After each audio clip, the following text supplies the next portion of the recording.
crisis inflacionaria. Bueno, y terminamos ya estas claves del día con la última clave.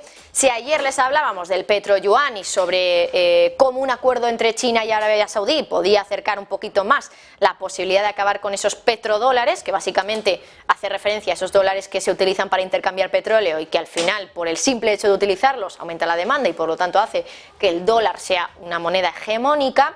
Bueno, pues lo cierto es que hoy hemos tenido otra noticia que nos ha venido al pelo realmente de esta cuestión, y es que China y Brasil han decidido eliminar el dólar como moneda de cambio en sus intercambios comerciales. China y Brasil, la segunda y la 11ª economía más grande del mundo, decide acabar con el dólar entre sus intercambios. Claro, ambos países acuerdan comprar y venderse productos mutuamente, pero en sus monedas, es decir, en yuanes y en reales brasileños, ni hablar del dólar estadounidense. Claro, ayer les explicábamos por qué de esto depende que el dólar sigue siendo el rey del lugar del mundo de las divisas. Claro, porque si las transacciones comerciales se tienen que hacer en la moneda que muchos países consideran la oficial, que en muchos casos es la de Estados Unidos, pues claro, supone que los países tengan que tener esa moneda, y para tener esa moneda hay que comprarla, y al comprarla la demanda sube y su precio, por lo tanto, también el valor del dólar y su valor también como activo refugio. Pero es que no solo ha ocurrido esto en China y en Brasil. Ayer también les contábamos, ayer por la tarde, que se había cerrado la primera compra de gas natural licuado en yuanes por parte de China, una compra que ha hecho el país asiático a la petrolera francesa, a Total Energies. Pero de todas formas, eso sí que es cierto que puede resultar algo engañoso decir que el acuerdo ha sido entre China y Francia, puesto que ese petróleo realmente venía de Emiratos Árabes Unidos. Al final, un país de Oriente Medio, más comprometido pues con el hecho de ir en contra de los intereses de Estados Unidos y también contra los intereses de su dólar. Por cierto, fueron aproximadamente 65.000 toneladas de gas natural licuado los que importó China de de Emiratos Árabes Unidos con yuanes y no con dólares. Pero ¿por qué hasta ahora se ha considerado al dólar estadounidense como la reserva mundial y como la moneda con la que hacer transacciones de manera oficial? Bueno, lo curioso es que para muchos países el dólar de Estados Unidos es la moneda oficial. Es el caso, por ejemplo, de El Salvador, de Panamá y de Ecuador. Y otros muchos, por ejemplo, países con monedas propias, pero con monedas muy débiles, un caso evidente puede ser Argentina, puede ser también Uruguay, es que realmente estas personas, las que viven ahí, es cierto, tienen pesos, por ejemplo, pero mucho de su dinero está ahorrado en dólares porque saben que no va a perder tanto poder adquisitivo como sí lo puede hacer si sus ahorros se guardan en sus respectivas monedas. Pero la historia de la hegemonía del dólar se remonta realmente a 1944. El acuerdo de Bretton Woods, que les sonará mucho a ustedes, lo que hizo fue establecer el dólar como la moneda de reserva mundial. Ahí 44 países habían acordado tener un sistema monetario global y hacer al dólar un poco el rey de ese sistema monetario. Un dólar que, por cierto, a su vez estaba respaldado por oro, ya lo saben.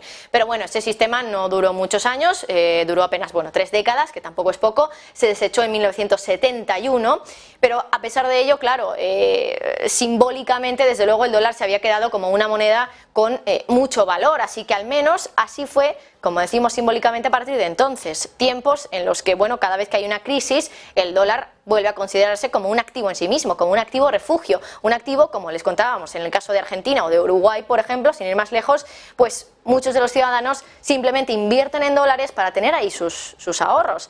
Pero es cierto que algo cambió en 2014. El mismo año, por ejemplo, que Rusia se anexionó Crimea, es decir, que volvió a tener problemas con Ucrania, algo como lo que ha pasado ahora, porque ese año que ocurrió, Rusia y China se comprometieron a desviarse del dólar de Estados Unidos.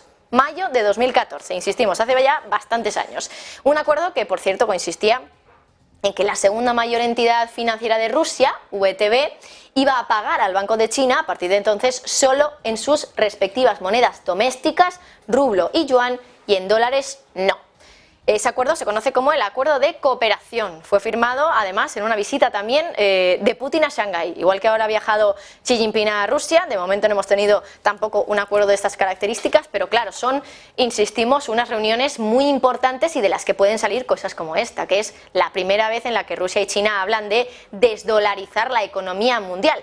Y esa desdolarización de la economía ya está empezando a pasar. Es verdad que, bueno, a una escala todavía pequeña, perceptible, pero no demasiado, pero sí que es cierto que está empezando a pasar. Sin ir más lejos, porque bueno, los bancos centrales de todo el mundo no están atiborrándose de dólares cuando quieren comprar algo para protegerse de posibles shocks, lo hacen de oro, es verdad. Y de hecho, por ejemplo, en 2022 los bancos centrales compraron la mayor cantidad de oro desde hace décadas, 1987 para ser exactos.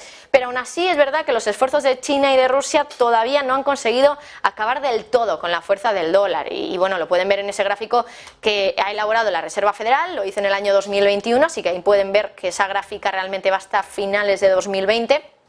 Y según ese gráfico, que es el gráfico, por cierto, de las reservas de divisas de todo el mundo, el dólar ha pasado de estar a principios de siglo en torno al 70% de las reservas en el mundo, a representar ese 70%, a estar ahora en el 60%. El yuan chino, que por cierto, ahora se ve pequeñito, lo ven ustedes ahí en amarillo, y ha empezado a resurgir realmente en los últimos años, pero claro, eso nos da también una pista de que de momento ahora la tendencia en los últimos años es que el yuan empiece a ser algo mucho más visible, con mucho más peso en las reservas de todo el mundo. Así que bueno, es verdad, nos lo decía también ahora justo Eduardo, el analista que teníamos justo ahora mismo con nosotros, nos decía, destronar al rey de la divisa, destronar al dólar estadounidense es algo que va a llevar años. 5 años no, mucho más que 5 años, pero aún así, ya saben, el complot para el boicot del dólar estadounidense ya está empezando.